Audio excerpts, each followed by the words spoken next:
everybody, and a time zone appropriate salutation to you, and welcome to What the Trans. Yes, hello, welcome to What the Trans. Yes, indeed. Here we are. It's been a week. I'm tired. We're very tired. For a lot of reasons, which we'll get into. It's been quite a challenging week, we could say. But before we get into that, how are you, Alyx? What's new? What have you been up to, apart from the obvious? I'm pretty good. It's been, well, as we said, one hell of a week. We started off well. On Sunday, we did our nice live stream with Lethal Company on Twitch. That was quite a lot of fun. Turns out I've got a really bad sense of direction. Right. Like, at one point, there was like a building you have to go into to grab some loot, essentially. And it took me 3 attempts to go in the right direction. So I went north when it was meant to be south, east when it was meant to be south, west when it's supposed to be south. And then, finally, in the end, I arrived there in the end. You made it south eventually. Yeah, and in the meantime, while I was trying to go in the right direction, Alyssa, our US host, went and found it almost immediately. And by the time I went to the right direction, she was already there and had delivered the stuff back. Yes. So basically, it's an occasion that stressed the importance of teamwork. Oh, indeed. They're a great team and such great people to stream with. It's quite hilarious every single time. Yeah, I know. There's some good stuff. I've been tuning into the streams from time to time. I don't always, because sometimes I forget they're on. Sorry. But I will at some point join in on one of those streams when it's the rare Sunday night where I'm not sort of falling out of my chair in fatigue. Yeah, so we've been having fun with Out of Space Adventures, and it seems you have as well with Outer Wilds. The Outer Wilds, which is, I'm sure anybody that knows anyone that's played the Outer Wilds has heard them talk about it and say, oh, you really must play this game, but you really must play that game. It's really, really good. And it started off being about one thing, and I thought that was what it was going to continue to be about, but then it ended up being about something else. And it was quite beautiful. And the music as well, just because I'm a musician. One of the things that I absolutely love about films and series and video games is the music. I'm always listening for, oh, that's really good, and that's beautiful, and blah, blah, blah. And the Outer Wilds has some beautiful music, and it's used really nicely in the game itself. So yeah, I'll shut up because I am contractually bound by the club not to speak too much of it. But yeah, give that a play if you haven't already. And speaking of music, we actually keep forgetting to mention Yes, this. We do keep forgetting to mention. We changed our theme music. A couple of you noticed. So there were a couple of reasons for that. Partly because Billy Porter, who did the category is bit for the original theme. Turns out he's a dick. It turns out he's a bit of a dick. Yeah, he's pro-Israel, essentially, and it's very difficult to be pro-Israel when they're, committing a genocide in Gaza. So we thought, well, let's get rid of that, and while we're at it, let's take the opportunity to just zhuzh up the theme tune. So Yui Karlberg, who we got to compose the music for the United States iteration of this podcast, we had her do a wonderfully punk version of the original What the Trans theme tune. Learn to talk first before starting a podcast, Ashleigh. And yeah, it's great. I really love it. It's a bop now. But thanks to all of those who noticed and who mentioned it to us and said, hey, have you changed the theme tune? I was like, yes, we did. We just keep forgetting to mention it on the show itself. Kind of feels like we should have done that like 2 or 3 episodes ago, but it is what it is. Oh, definitely. I mean, it just gives a good kick to the original theme tune. Sort of just gives it a bit more tempo, a bit more life. Yeah. And 100 episodes, it was. I think it was good time to give it a bit of a rest. The old one. Definitely. It served its purpose, bearing in mind it was knocked together on GarageBand. Yeah, I think the origins of that one's always been a bit fascinating because there was about 2 or 3 other contributees which we didn't really know about prior to it being originally made. Because people were like, oh yeah, because I had a few people reach out to say, oh yeah, we did some work on the Billy Porter section, adding this or that and cleaned it up before it was like, because at first we thought, oh, it's just Michelle knocking it up in GarageBand, but no, so much more of a complex thing than we thought. Yeah, I mean, to my knowledge, for many years it was just Michelle said as much. Oh, I just put it together in GarageBand. Obviously, I was aware that a few different people had tweaked the audio for Billy's bit. But yeah, anyway, we're no longer using that theme tune, and let's crack on. So it's definitely a theme tune for a very serious, standout news organisation, which is apparently very much what we are now. And on that subject, well, the first thing we're going to talk about is something that we've actually known about for a little while and chose not to report on. Yeah, so this one, we sort of decided not to mention it because it would we were worried it was going to interfere with other people's healthcare. And we were like, we don't want, people need their hormones and such. And we don't want We didn't want to cause to happen, Yeah, yeah. exactly. We didn't want to cause problems. When it comes to this one, the thing we're talking about today is about GenderGP, the private trans healthcare organisation. So, on the 30th of March, the streamer Finster put out a video on their YouTube channel labelled I Got Doxed. In it, Finster spoke out against the Times newspaper for using their full name in the article when they preferred to keep it quiet. However, this wasn't the main part of this video, as it very quickly switched gears. This was because in the article it had detailed a donation that they had made to a now controversial trans healthcare provider, GenderGP, that amounted to £50,000, and this became the subject of the video. Back in 2023, around May, Finster donated £50,000 to GenderGP to provide 30 people with free treatment for healthcare for a very long time. And following this, GenderGP put out an applications form for people to fill in to apply for healthcare. However, with this, instead of accepting the specified 30 people, GenderGP had been found to have taken on 130 people. This then meant that GenderGP would not have been able to take on these people on a long-term basis, and led to those who applied to no longer have the healthcare that they had applied for, as the money essentially ran out, and would then force those people to give GenderGP more money that they didn't have. Alongside this, Finn also mentions alleged, and we're going to have to say alleged, mistreatment of workers. One example that flashed on the screen was on one occasion where he allegedly failed to accommodate for someone's disability and then refused to engage with an employment tribunal, and then also, after the tribunal finished, refused to pay the fines from the tribunal. The story of that we will link in our description. With this, there has now been concerns that GenderGP was alleged on this case to have now implemented AI in order to read people's healthcare data in order to do prescriptions and other forms of healthcare. This comes as no shock considering alleged mass layoffs of staff and the official announcement of the use of AI in their knowledge base. With this, it has been found that GenderGP now also charges money in order to gain any contact with staff for patients who are and aren't paying for a subscription. And alongside this, a subscription that people have to pay a minimum of £30 a month for, and this is a subscription that patients can't even cancel easily, as the option on GenderGP's website no longer exists. We have reached out to GenderGP and we'll let you know their response when we can. Yeah, so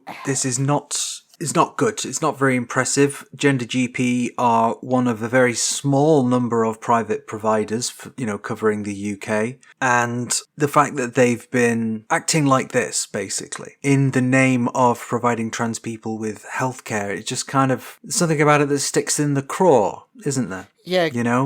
Because, yeah, fine, we want healthcare, but not at the price of ignoring disability tribunals or, laying off a load of staff to use generative AI models, which are not AI as such, not in the way that you'd expect that term to be used. It's just a massive data scraping language model, essentially. So the fact that they're using that as the baseline for a prescription, potentially, or rather the fact that they are allegedly doing that is, if that's true, that's sickening to me. Yeah, it is worrying because even though we're desperate for healthcare as trans people, we need to be expecting a quality of care with this. And I have a subscription I'm trying to cancel from GenderGP. I'm in a situation where I have to physically go to my bank to cancel it instead of having a transparent and easy way to cancel my own subscription for this healthcare treatment. And if the alleged use of AI is true, in my personal case, in my opinion, I'm not sure how much I would be able to trust them with my healthcare data if that is alleged to have been the case. And unfortunately, when it comes to healthcare providers, as Ashley said, there are very few privately. And because, as we all know, there's a shortfall on the NHS. And Ashley, I heard you had some thoughts about the people having to rely on private care as a capitalist concept. Yeah, obviously, I'm just generally against private medical care on principle. I don't think it should have to exist full stop. I think there should be a full, free, at the point of access, socialised healthcare service, like what the NHS is supposed to be. But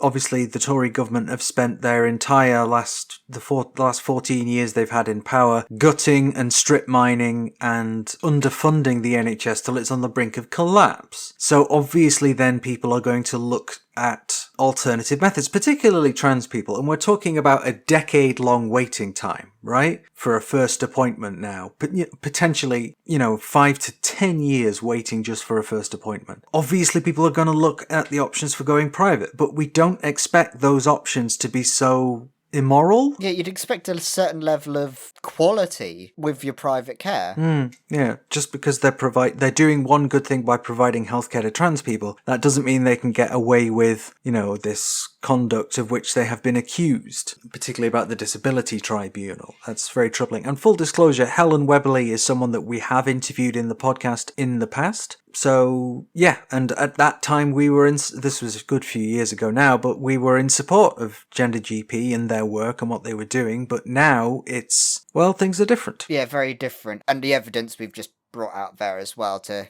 show that we're... Yeah, we'll be providing links to all of this in the description, as we always do. Yeah, because GenderGP isn't the only sort of option for private care, and some of them, they probably have a bit less quality, have different qualities of care compared to others. We wouldn't lump every single provider in their quality, but this is sort of like specifically for GenderGP, because you do have some other private providers, because the state of that is, because there's two that I can specifically check out, remember, and that was Gender Care, and there's Gender Plus. And the interesting thing about Gender Plus is it's been specifically endorsed by the NHS. Yes. We talked about it a couple of episodes ago. I forget which one. Yeah, it was one of those. And if the NHS has said something, even their bureaucratic stuff, there is still some positives with some healthcare providers. And if GenderGP is trouble and you can't quite get into Gender Plus, some people are also forced into getting DIY treatments as well. So that was another thing. But in the end, we don't really know what's going to happen next with this, because GenderGP, we have a feeling they're still going to be there, because GenderGP is the only informed consent private provider when it comes to healthcare on the system, which is probably why there's a large amount of a subscriber base to the system. That's probably one of the reasons why I initially did check it out myself. Yeah. With that, we've also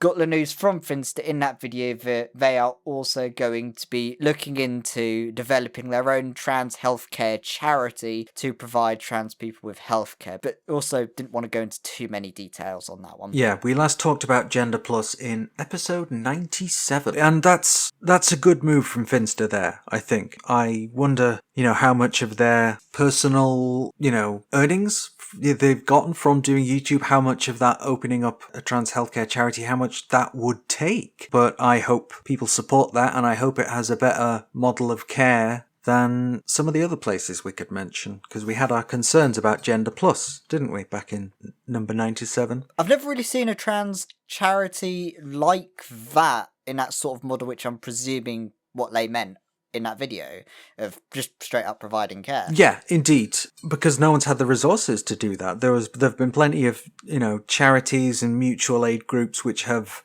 done a lot of work with, kind of grey market DIY care, which is its own can of worms, really. But in terms of an actual provider who will be accredited and signed off on, or one hopes, hopefully Finster can find a really good way to make it work. But equally, I don't want this to completely consume them and their personal brand being tied to it and all that complex stuff that can happen. Oh, exactly, because that would be a whole mess in of itself. It would, and, we don't have time for another whole mess. Too true. This podcast episode is gonna be full of medical healthcare stuff today. It is, yeah. Bad. You may be surprised to hear that, dear listener. But probably not. But our next slightly medical story is that the UK Council for Psychotherapy has now withdrawn its signature from the Memorandum of Understanding of Conversion Therapy in the UK, or the MOU. It's actually the second version of that MOU, and it's rather than being referred to as MOU V2 or whatever, it's just the MOU. From the UKCP website, we have, quote, UKCP remains fully committed in its belief that conversion therapy seeking to change or deny a person's sexual orientation and or gender identity is harmful and must not be practiced. However, after very careful consideration, UKCP has taken the decision to withdraw its signature from the Memorandum of Understanding on Conversion Therapy in the UK and its membership of the Coalition Against Conversion Therapy. So this is apparently related to being unsure if the MOU covered just adults or if it covered young people as well. Having concluded that the MOU does indeed cover all ages, they've now made the decision to withdraw from it. Obviously, a few other psychotherapy organisations have condemned them for doing so, including Pink Therapy, and there's an open letter with more than 1,300 signatories from the psychotherapy sphere. The British Association for Counselling and Psychotherapy haven't made any statement, but they have reaffirmed their commitment to the MOU. In their own response, Pink Therapy pointed out that, quote, the UKCP alongside Pink Therapy were founding members of the Coalition Against Conversion Therapy, which has always included protections for young people. So this also means that individual members of the UKCP who support that Memorandum of Understanding are essentially now unsupported by their own professional body. So why now? What's changed? If they had an issue with something, is it not better to speak to the other coalition members rather than unilaterally withdraw from something that they had in part created and they've been part of for 8 years now? So, yes, bit funny. It really is, that one. Funny weird, not funny haha. Yeah, funny weird. I mean, I think at the start I was like, the MOU V2 just sounds like a brand of text. Like, what next? The MOU V2 Ultra Pro Max or something. But anyway, moving back onto the more serious thing, because when I had a look through those articles, it seemed like one of the things that really pushed the UKCP over the edge on this one was that trans kids were mentioned as being part of the Memorandum of Understanding, and that made them really not That's the thing that's made them pull out, yeah. They're like, oh no, we can't perform conversion therapy on kids. Well, I think, okay, so they're not themselves performing conversion therapy, but they requested a clarification just to check in, guys. Does this cover young people? And being told yes it does, it's like, right, well we're pulling out then. But even though they must have known, somebody there at the UKCP must have known that there was, that young people and children were covered under the agreement against conversion therapy, because conversion therapy is most commonly performed on children and young people. They must have been aware of that. So something has changed backstage, something out of, screened from our view has changed. They've requested this clarification, been told, yes, it does cover young people, and that's that. So they've decided then to just withdraw from it. So whenever people withdraw from stuff because they can't do the same stuff to kids, sometimes people bring on the mention of, isn't that just them causing a slippery slope to adults as well? Well, yes, indeed. And that's something that we're going to have to come back to because of the other thing that happened this week that I'm quite sure the listeners are aware of, and that we're going to be coming back to in the next episode. Because we live in the hell timeline. It was a bit out of nowhere, really. Like when the chess organisation said, no more trans women. Literally, and only trans women. Yeah, so this just sort of came out of nowhere. And as we say, the members of the UKCP, who are now not supported by their own professional organisation, what do they do? Because I'm sure that there's going to be quite a lot of them, one hopes all of them, who are very much against anything that could be considered conversion therapy. Oh, definitely, yeah. And it sounds like a lot of the members didn't feel like they were consulted on properly for the decision in the first place. Yeah, which for something like this, you'd hope. If it's a big thing pulling out of a coalition that you have founded, you consult the views of your members, right? Yeah, if it's a membership-led body, you'd at least expect a vote. Yeah, exactly. We don't know exactly how the organisation is run, if they do those kinds of member-based votes for big decisions like that. Yeah. But yeah, it seemed like 1,300 signatures of people around the psychology sphere have openly opposed it. They've essentially said, no, what you've done is very silly. Obviously, we'll put a link to that open letter, which does detail in no uncertain terms, like, why have you done this? Here are our objections to the fact that you've done this. And, it can call some judgment into question, shall we say. Written very carefully and specifically, as psychotherapists are wont to do. And they're all scientific stuff. Yes. Very scientific, with their white lab coats on, the Bunsen burners in the background. Yes, very, very common for psychiatrists to have a Bunsen burner in the suitcase. They must have at least have the lab coat, at least, right? Yeah. The standard uniform. Not according to Fraser, which, tells us everything we need to know about the psychotherapy sphere. Yeah, totally. What other stereotypes about scientists can we add to this as well?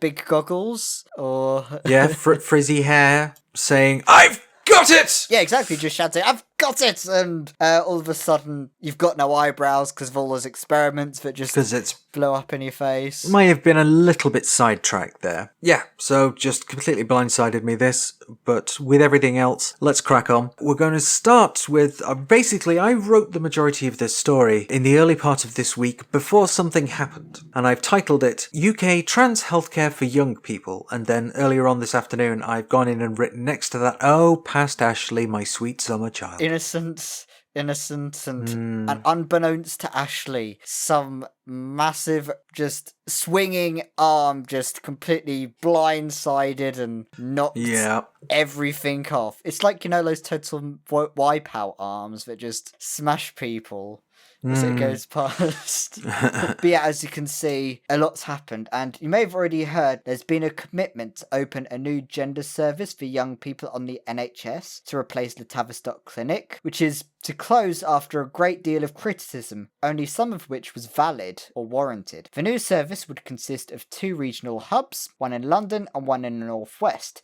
and were expected to open at the start of April. There's just one tiny little problem, that they aren't ready. Seemingly not even a little bit ready, even though both centres ostensibly opened last week, which is itself a year later than they were planned to. According to an article in the newspaper, several whistleblowers have raised their concerns about the new service, which we're going to address a couple here, but we recommend you look at the full article from the News, which we will link in the description. So to start with, we'll talk about what NHS England wanted to get out of this, right?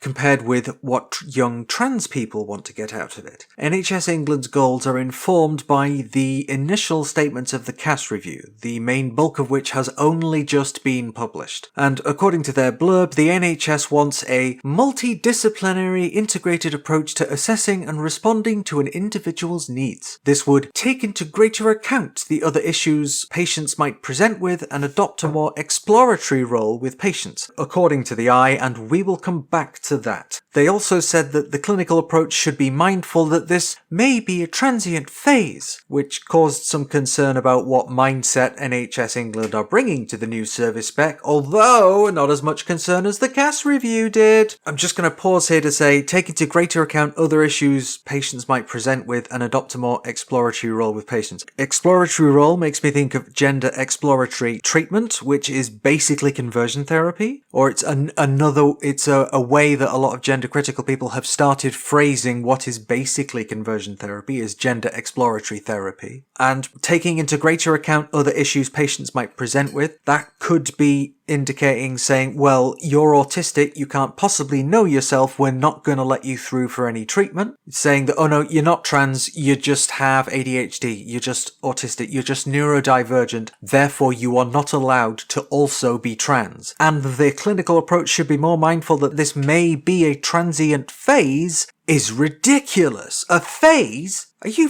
fucking kidding me? It's literally all the transphobic remarks. yeah. We're going to put barriers until they desist. As you said, it just is basically a lot like conversion therapy, because it's been seen in gender identity clinics in the past, or from what I've heard. And now we've seen what's happened in the CAS review as of time of recording. Yeah. With some things about saying, oh yeah, if you're saying this as a 23-year-old, that I don't know myself enough to tell that I'm a trans woman, is frankly insulting to me. Well, that's reaching ahead slightly to our next bit, which is, of course, we're going to do a little bit talking about the cast review. Because a lot of this hinges on that review. Yeah, it does. But this initial bit that I wrote, this initial thing that we're talking about, was specifically based on the kind of interim report of the cast review, which has been available for a few weeks now. But the main bulk of the report has dropped yesterday as we record this, although we did get it a day early. Anyway, the next thing that people were concerned about is patient files and the waiting list. Take it away, Alex. Yes, so the service handover has been last minute, even though the closure of GIDS was announced in 2022. Following the closure announcement, NHS Arden and Greater East Midlands took over the running of the thousands-long waiting list and apparently, quote, providing an administrative task only. Arden and GEM are a commissioning support unit that provides external support to different sections of the NHS. So, in effect, this means that GIDS were still supposed to be providing clinical oversight of the waiting list, since Arden and GEM wouldn't be able to. The importance of having clinical oversight is that, say if there's a young person who's at a sort of immediate risk, this can be flagged to whoever does have the clinical oversight, who may be able to provide some of the support or intervene if necessary. So the problem, which you may have spotted already, is that GIDS was supposed to be providing clinical oversight of a waiting list they no longer had access to, and one of the whistleblowers, speaking to the Eye on condition of anonymity, said they were asking us to have clinical oversight of a waiting list that we don't hold without access to the relevant information. That felt unsafe. That was an unacceptable situation. Staff members at GIDS tried to raise concerns over this several times but didn't get any satisfactory answers, and still to this day are unsure who actually does have clinical oversight of the waiting list. The Eye contacted Arden and GEM and were told, this is a question for NHS England. NHS Arden and GEM administers the waiting list on their behalf, but according to NHS England, clinical responsibility rests with whoever actually made the referral to GIDS. They very specifically did not say clinical oversight, and I promise this is the last time I will use the phrase clinical oversight until the end of this sentence. Clinical oversight. When they announced that GIDS would close and something better would be started to replace it, NHS England said a specially convened multidisciplinary team of children and young people's mental health professionals and gender dysphoria specialists were to have oversight of the notes on the waiting lists to identify cases where children or young people may benefit from additional local support. One GIDS staff member told the Eye that there's zero evidence of it, and another saying this is not true. Inquiries were regularly being sent from Arden and GEM to GIDS as they didn't know how to deal with them. We raised this with NHS England as we were being asked to deal with clinical inquiries we knew nothing about and had no access to the referrals. So they're asking them to administer a list that they don't have access to, and when they try and raise that point and say, look, we don't have access to this, they were being told, they were just being sent from one department to another and saying ultimately clinical responsibility rests with whoever made the referral. So if someone's GP made a referral to the gender service, the GP has clinical oversight. Not them, not anybody who administers a waiting list, not nobody who can see trends or knows, is familiar with issues of young trans people who are waiting for treatment. It's Kafkaesque. Just constantly being given the brush off and being told, we don't do that, you need to speak to this person. And then that person saying, no, we don't do that, you need to speak with this other person.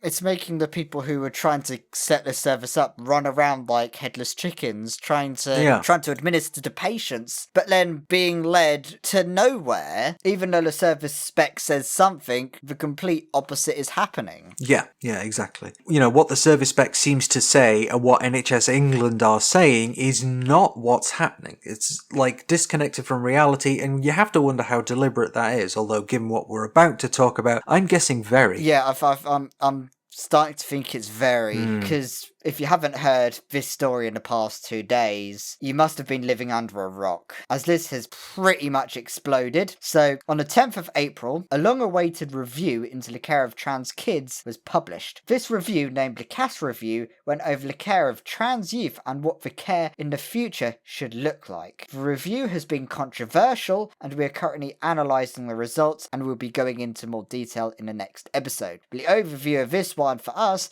is that it's looking bad, and that's a bit of an understatement. Yeah. Today, on putting it mildly, boom, got it in! Yes, we at least get one of our bingo list items in every episode. But following the release of the CAS Review, NHS England has announced a review into the adult gender services and that it is halting referrals to GICs for under 18s. Following the announcement of the review, we've been told by an anonymous source that the leads at gender identity clinics will be holding an unprecedented emergency meeting this week as of time of release of this episode, and we've been told that Leigh and other trusts have been spooked by the CAS Review. In the meantime, while we work on a big analysis piece for our next pod, we're going to chat with Cora from Classroom Psychologist, who walked us through the CAS Review. So, Cora, thank you so much for joining us. Can you just tell us a little bit about yourself?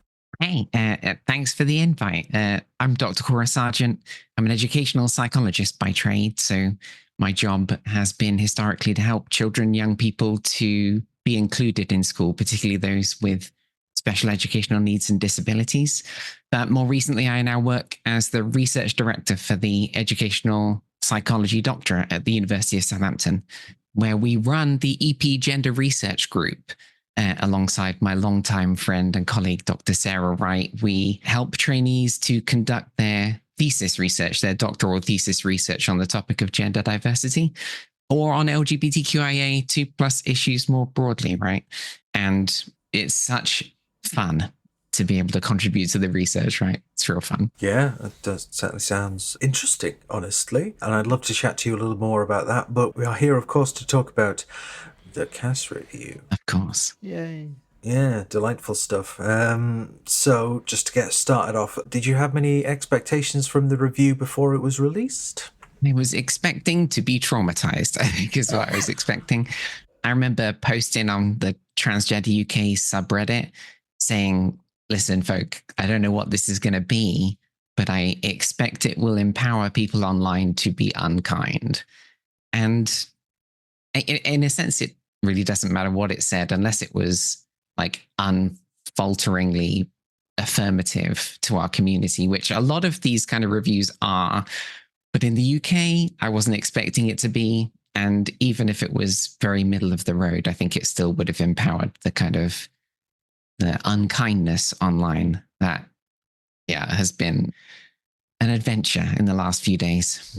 Oh, exactly. I suppose now we skip forward a few days, and what are your thoughts on it now? I'm slightly traumatized.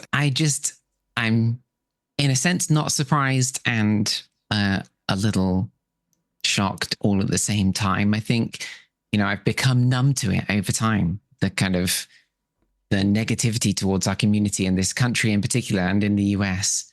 And that's disheartening to say the least. But when the scientific community gets involved and conducts systematic reviews in the field that hold our community to a standard that can't be met given our community and the marginalization we experience, right?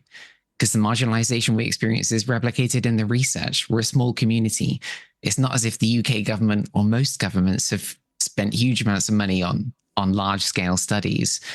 And so when they say, there are no double-blinded large-scale studies to review, and then they review the sort of medium-scale studies and exclude the low-scale studies, like the small-scale and the low-quality in inverted commas studies, then they come up with conclusions that there's just not enough research. There's not enough big, large-scale, high-quality research in this field, and use that as an argument to marginalize us further without an appreciation that it was marginalization that meant there's no good high quality studies. It's a little galling, to be honest. It is, yeah. Just as you said that you're kind of becoming numb to it, that kind of hit me in the feels because I think we've been experiencing that as well. Not just about the review, just a lot more recently. Somehow we've here at the podcast, we've gotten rather numb to it, become inured to an extent. And we, when the review came out and was so negative, we all just figuratively looked at each other and went, I guess this is what we were expecting. To move us on then, some people have had the impression that this review is essentially recommending conversion therapy to trans young people. What are your thoughts on that? I'm hoping not. I mean, on the face of it, not. Like Hilary Cass mentions really early in the review something along the lines of young people just want to be heard and believed. And I was like, yes, that is true, I think. And I was heartened by that. But when you get into the depths of the review and you realize that she's asking for two things, asking for these big, holistic, inclusive, services that tackle all kinds of different elements of a young person's functioning. That's a wonderful thing to advocate, maybe a little idealistic in the UK with the NHS kind of crisis that we're seeing at the moment. But she's also advocating for that service to be extended to 0 to 25. And that also isn't a bad move. That follows the child services more broadly. You're all moving towards 0 to 25. But then she's asking for hormone blockers to be only used in the context of research, and for hormone replacement therapy or gender affirming hormones to only be prescribed in exceptional cases before the age of 18. So if you look at this holistic, wonderful kind of these services that look after children and young people in all kinds of different ways, except for being able to provide the sort of transition related service that these young people might need, it starts to look a little bit less inclusive. And it's also a bit tricky, isn't it, right? When you're trying to put like a pediatrician or a psychiatrist at the heart of a sort of holistic set of services for young people, if they aren't well trained in understanding how these issues kind of weave into each other, then it could be that they start to see the idea that, we need to make sure that a person's neurodiversity is treated, in inverted commas, before they can access transition-related care, or their mental health is, treated, or their eating disorders are treated before they can access transition-related care, without realizing, of course, that, young people who are gender diverse experience eating disorders in part as woven into their gender dysphoria, right? Like lots of young people experience eating disorders as a consequence of a society that has unrealistic and unachievable body ideals. But for the trans community, eating disorders can also be a way to manage a puberty that isn't right for them, right? We covered this in an episode of Classroom Psychology last week, I think. Eating disorders are something that the trans community, young people, it's a part of managing puberty and the changes associated with puberty when you can't get access to transition-related healthcare. It's also a way to kind of feminize or masculinize our body in some way, like trans guys using like compulsive exercise to masculinize their body, especially when they can't get access to medical treatment. So the challenge here is kind of ironic, right? You got a service set up that's designed to potentially treat somebody's eating disorder, maybe before they can get access to transition-related healthcare. We really hope that's not the case, but it could easily become the case. And if that happens, then it might be paradoxical in effect, right? Because giving young people less access to the transition-related healthcare they need responsively might lead them to use eating disorders behavior as a way to manage the changes that are otherwise happening against their will with no consent from them, right? They don't consent to the puberty that they're being thrown down. I feel for them. I suppose following on from that, as I said, they were trying to restrict the sort of kind of transition care they can get when they're 25, and mentioning about their psychosexual development and their brain development not being fully developed until they're 25. What are your sort of thoughts on that line of thought? Because some people would probably disagree with that a bit. I think I probably would agree that young people's psychosocial development, like neurological development, takes time, right? We know that frontal lobes myelinate late. Young people are bad at assessing risk, for example. That's not untrue. But young people also have the right to affect proceedings that affect them, right? That's in the UN Convention of the Rights of the Child. That's a fundamental, inalienable right to affect the proceedings that affect them. And so if we have services that are exclusive in some way, that don't allow them to have their voice heard, that don't allow them to be believed, that don't give them access to responsive healthcare that they need and that they feel they need, then we're fundamentally undermining their rights, in my view. So I think we need to be guided by that principle that, yeah, I think it is hard for young people to understand the long-term effects of their decisions. I think it is hard for them to assess the risk. But that doesn't mean that they can't, and it doesn't mean that we shouldn't be consulting them. It means that we need to be careful in how we consult them, and we can ask young people for their perspective and help them to understand the risks. And we do the extra steps to make sure that we treat them with care and sensitivity and caution, but ultimately, put them at the heart of what we do. That's person-centered practice, right? Making sure that children and young people can affect the proceedings that affect them. Absolutely. I think suggesting it should be from, affecting people who are under 25 seems to be a bit of an overreach from the initial kind of brief of what we were told the reviews to be about, which is about children and young people under the age of 18. And she's made a recommendation that the things should happen kind of outside the scope of what we were initially told, I think, which is something that's worried, concerned, and indeed angered quite a lot of people. Yeah, I completely agree with you. So in the research for the review, it says that they've discounted the evidence that didn't include double-blind testing. So could you tell us a little bit about that? So yeah, I feel a little bit like the Charlie Day meme with a corkboard behind me and a load of red string across it, because I read the whole cast review over 6 hours. I was just coffee and sore eyes. And then I read all of the systematic reviews that informed it.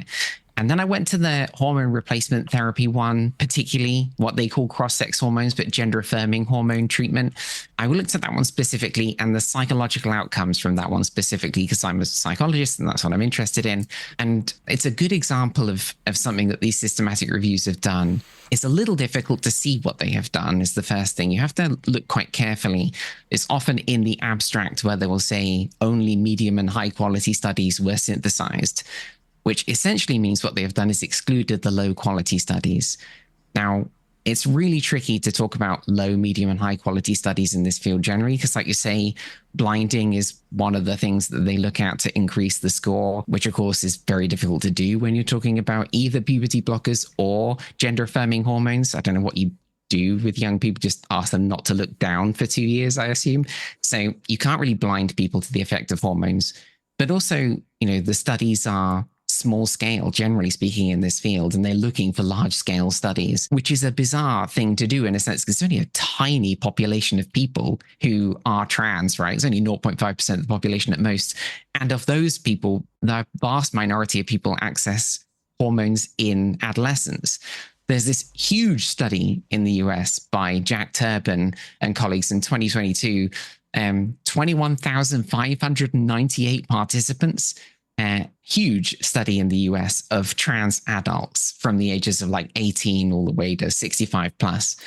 And of those folk, of those 21,598, they only found 119 who had received gender affirming hormones in young adolescents, and only 362 who had received it in late adolescence. So this is a tiny field. And the idea that you can find large scale studies in this field, particularly when you're talking about a field that's marginalized and there's not a lot of money, we're not researchers getting huge amounts of money from grants. We're a ragtag bunch of researchers doing our best with what we've got, often. So it's a small community and it's hard to do large scale studies. They also mark down studies for single site representation. So if there's only one site that's conducted the research, with one population from one site, then they've marked it down. But of course, there's often only one clinic in the country conducting this work, right? Prescribing hormones to puberty blockers or hormones to young people is usually just the one. Like in England, there's just the one, I think. In lots of European countries, just the one or maybe a couple. So the idea that you can mark us down for single site studies when there's only one site available seems a little bit hard. So essentially what they have done, and they've also been concerned about long-term follow-up. Fundamentally, what they have done is to remove those low quality studies. So if we look at the psychology outcomes, they've included 5 studies and they've removed 9, including that study with 21,000 participants. They removed it. They just ignored the voices of 21,000 people. And of those 9 studies, I read them all, and we'll go into depth on my own podcast in Classroom Psychology. We will go into depth on them because it's super interesting. But the vast majority of them, some of them have like De Vries and colleagues, long-term 6-year follow-up, I think. Turban and colleagues is a huge follow-up because they're asking adults about their long-term distant experiences. And of those 9, something like 7 have really positive effects for psychological outcomes, show strong positive effects. And so what these authors have done, these reviewers have done, is to restrict the medium and high quality studies to be the only ones that they've reviewed. And then the CAS reviews like really focused on the very high quality studies. But the actual like systematic reviews that have been conducted, unfortunately, that decision to exclude the low quality evidence, which is generally speaking a defensible decision when you're talking about high quality reviews. But this population is not your average population. It's a small group of people in a marginalized population, don't get access to this very often. There's only a few sites that give you access. And by excluding what is inverted commas, the low quality studies, they've removed their opportunity to understand the scientific consensus in this field. And the WPATH systematic review that they commissioned, the countless systematic reviews across the world, the new guidance was just released by Germany and other European countries, all shows a much more affirmative model, supports a much more affirmative model than CAS has been able to support. And I think fundamentally that decision to exclude low quality work is a big part of why they've reached a more conservative conclusion. And to my mind, I mean, we conduct and publish systematic reviews rarely as high stakes as this, but in our own systematic reviews, we don't exclude studies because of quality. We always quality assure. We must make sure that people understand the strengths and weaknesses of the studies we're reviewing, but we do not exclude studies because to suggest that 21,000 participants in Turbans, like the biggest study in the world on transgender healthcare, to consider that as too low quality for your review, it's got to be pretty galling for Turban and colleagues, I would think. Yeah, it's definitely pretty damning on that front. If 21,000 trans people giving into your review is a bit crap. And quite frankly, with that, it's sort of, you're wondering whether they've had some kind of agenda on that sort of thing, because some people would consider that when they were doing the review, maybe their philosophy was that they considered any kind of transition as a sort of negative outcome. What would be your thoughts on that sort of thought? My sense is that this is a problem with not having transgender people conducting the research. That's what I think is happening. When you don't have trans people in positions of power conducting research on their own community, conducting the systematic reviews, I think what has happened here, I don't know, but I think these are very genuinely good researchers doing the systematic reviews. I have the greatest respect for what they have conducted here. But I think not understanding this field and the people that they're studying means that they've made a decision which is defensible. Excluding low quality studies is a defensible decision, but it doesn't make sense for this community and the research that's conducted here. It's like the kind of thing you do for drug trials, these huge studies where you've got a bunch of low quality evidence and then there's a bunch of high quality evidence, and you really want to just make sure this is high stakes stuff. We want to make sure that we're right. So we just focus on the high quality evidence. But those, the quality assurance scales are not designed with transgender people in mind. They're not designed with our little community in mind. They're not designed for where there's only a handful of researchers in the world doing this stuff. We're not funded that well. So we do what we can. And to exclude those studies is really problematic. But I think that's fundamentally a problem of just like, if a transgender person was in the room, I think maybe they might have made different decisions. And my guess is that a transgender person wasn't in the room. I mean, I got to tell you about Turban's study, right? Because Turban's study is really cool. They basically took a look at these 21,598 participants. That's not even the full sample, by the way. The full sample is 27,000 something participants, all transgender folk. But the 21,000 participants are all people who wanted gender affirming hormones, right? And they were able to separate people who received gender affirming hormones in adulthood, those who received them in adolescence, late adolescence, and those who received them in early adolescence, which is really interesting. So they could compare people who received gender affirming hormones in adolescence, not only to people who have never received them, but also to people who received them in adulthood. And it's really cool. So they adjusted for demographics and controlled for potential confounding variables, all good stuff. And they, bearing in mind, this is a retrospective study, so some cautions apply, but they found that access to gender affirming hormones during late adolescence was associated with a lower odds of past month severe psychological distress. And forgive me in advance, we'll talk a little bit about suicidality for a moment, and past years suicidal ideation when compared to people who wanted gender affirming hormones but never could get them. But here's where things get super interesting. People who received gender affirming hormones during adolescence, 14 to 17, it was associated with a lower odds of past month severe psychological distress, past year suicidal ideation, past month binge drinking, and lifetime illicit drug use when compared to people who received gender affirming hormones, but only in adulthood. So this suggests that gender affirming hormones are not only associated with positive psychological outcomes for the trans community, but that receiving them in adolescence is actually better than receiving them for the first time in adulthood for those who want them. And of course, the review was just like, well, sorry, this is too low quality for us. We'll just ignore it. And it's wonderful to get a deep dive into a lot of these studies, because when you look at the broader literature, it is far more affirming, far more consistent, and supports far more affirmative models of care that we see in other places in the world, other places in Europe in particular. I wasn't aware of the specifics of that exact study because I have not read them all. It's not my discipline. But yeah, it's interesting to hear that study, what sounds like the largest possibly ever that's been done, and that was too low quality. Some people have reported that Tilly Langton, the person who's designed the research methodology, did not disclose or declare their membership in groups that actually promoted conversion therapy inside the NHS. Did you hear about this, and what did you think about it? I did not hear about this.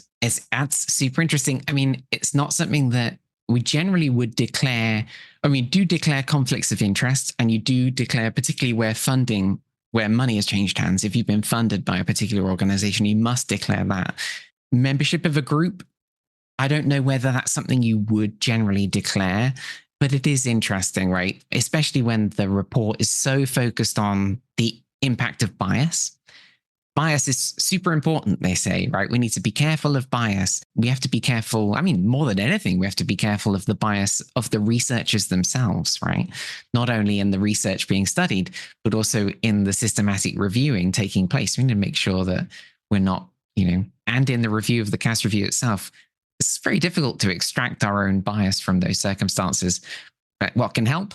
Having trans people in the room, because, at the very least, we're biased in the right way, right? Like trans people are biased in terms of we want the best for our community, and we have a lived experience which is relevant. So that kind of influence, I think, is welcome, generally speaking. We want people with lived experience in the room whenever we're talking about a community, right? Never about us without us is a reasonable principle. I don't know if it was followed here.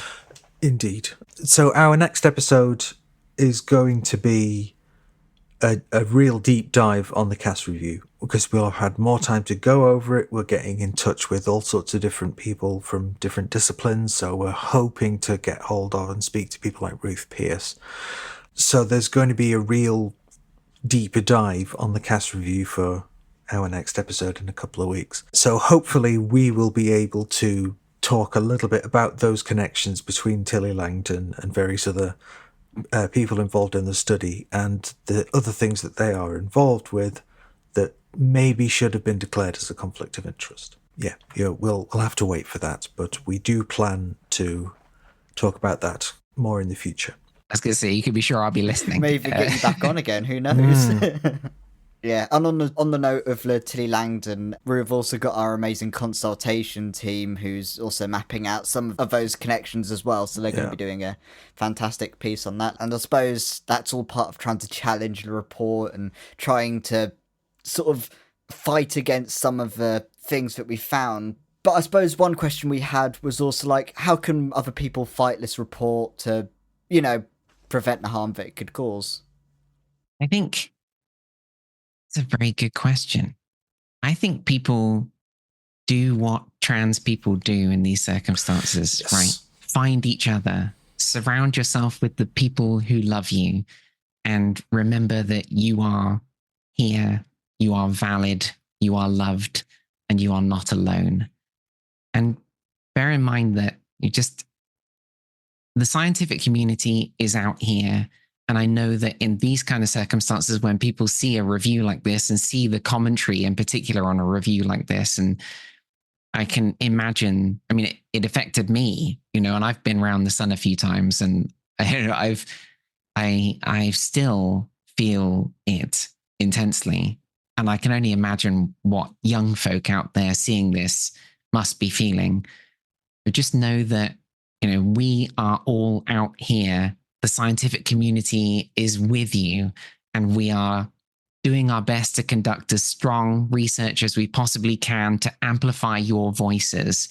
And know that actually, when you get to be a part of that scientific community, you realize that the community is not as controversial as we might be perceived.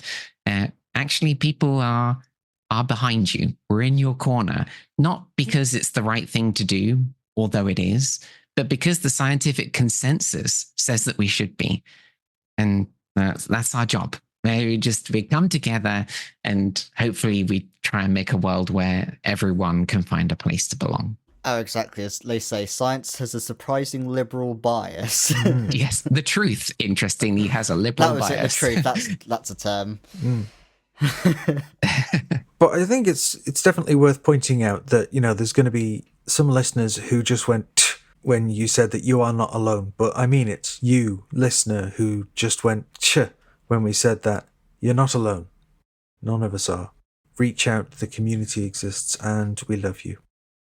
Okay, Cora Sargent, thank you so much for joining us. This has been a wonderful little chat. Exactly. Thank you very much. Thank you so much for the invitation. There is a lot to talk about in the cast review. Even with chatting with Cora, we had, even before this interview, as of date of recording, yesterday, we went into a call with Cora to discuss some other stuff. And we've had so many, we've had like emergency meetings about this. There's been a flurry of emails and direct messages. It's been a bit, because we haven't really posted too much about the cast review on our socials, but it's mainly because we wanted to make sure we got everything properly analysed and take our time on getting everything up and running on this and speaking to scientists. And we're going to make sure for our next episode, you're going to be hearing from some scientists as well. You might hear back from Cora as well, and in the next episode as well. Quite frankly, it's a mess. It is, but the thing that really, there are so many objectionable things in this report, even from like a skim reading of it, which is obviously all we've had time to do. It's been, a day since this report dropped properly. Although, as I say, we did get it early, but only by a few hours, really. And the thing that really stuck with me is the amount of research that has been excluded, right? Because they essentially looked at the evidence with regards to cross-sex hormones and puberty blockers and excluded 90-odd% of it because it didn't meet the standards of like a double-blind controlled trial. So the fact that such a high standard of evidence has been insisted upon, there's absolutely hurt the case for being empathetic and listening to and supporting trans people. Because a lot of that evidence, I mean, how do you do a double-blind control trial on cross-sex hormones? The evidence, you know, if you're getting an injection of sugar water or an injection of testosterone, you are going to work out which one of those two things you're receiving, right? Yeah, exactly. When I spoke to the two experts we have already, they said that kind of experimentation is completely unethical. Yeah. And Cora is a bloody good expert. She's an expert in reviewing reviews into gender identity reviews, essentially. Specialised in that line of work. She's saying it's bad, and another unnamed source I'm not going to mention, but it's completely unethical. And to me, the philosophy, it seems to be that they're thinking if the outcome of a treatment is that they transition and become who they want to be, that's a bad thing. That seems to have been the starting point. And it seems like what they wanted to do was prevent people from transitioning. So, and there's a quote from Jurassic Park, which I wanted to read out, which was, they were so preoccupied with whether they could, they didn't ask whether they should. And that's whether they could stop trans people from transitioning and not whether they should stop it. Quite. Well, I don't think the morality of it really comes into it, because it's clear that the voices who've been loudest in the room when this thing's been put together have been gender critical. Essentially, there's quite a lot of stuff connecting Hilary Cass, for whom the report is named, which we'll probably get into in a written article via our lovely consultation team. Yes, indeed, who are back. Yeah, our consultation team's back, and with a vengeance.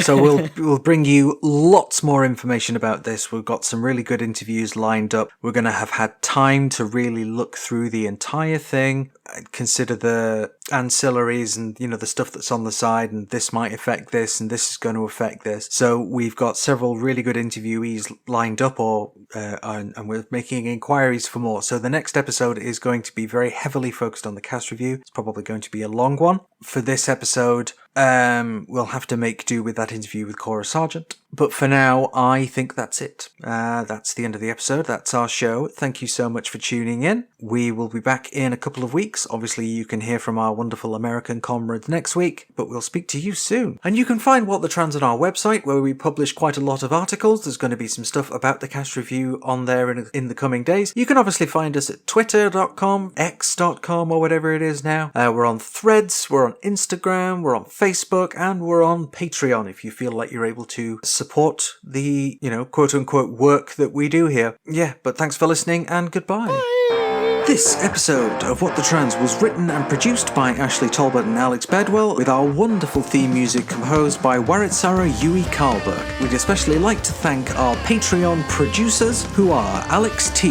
Root-1, Gray, Elizabeth Anderson, Bernice Roust, Ellen Meller, Jay Hoskins, Trowan, Ashleigh, Matty B, Squidzina, Setcat, Jane, Roberto DePruck, Rose Absolute, Sarah, Sina, Kiki T, Derek, Sky Killane, Eric Widman, B, Jude, Monsieur Scribble, Fergus Evans, Anubis the Jackal, Kamina, Brandon Craig, Break the System, Sean Phillips, Heidi Rian, Ezra, Sophia the Sixth, Lentil, Philippa Taprook, Clara Volume, Amelia, Corvina Ravenheart, the trans metal DJ from Twitch and VR chat, will play St. Lucifer for props. Tabitha Jo Cox, aka Candy, Fiona McDonald, Torikuso H, Murgadroid, Ontologically Unjust, Stella, Cindergosa, Rebecca Prentice, Crazy Richard, Dan Oblivion, Florence Stanley, The Cthulhu Kid, Helen _ Ellie Hollingsworth brought too many magic cards, Nick Ross, Melody Nix, Fiona Punchard, John, Nick Duffy, CB Bailey, Gordon Cameron, Ted Delphos, Wen Riverup, Vic Parsons, Patreon user, Vic Kelly, Catherine, Sabrina McVeigh, Cassius Adair, Melissa Brooks, Karakan12, April Heller, Sophie Lewis, Alexandra Lilly, Claire Scott, Ariadne Pena, Lauren O'Nions, Bernard's Pink Jellybean, Lanos, Chris Hubley. Thank you for listening. Bye! allegedly.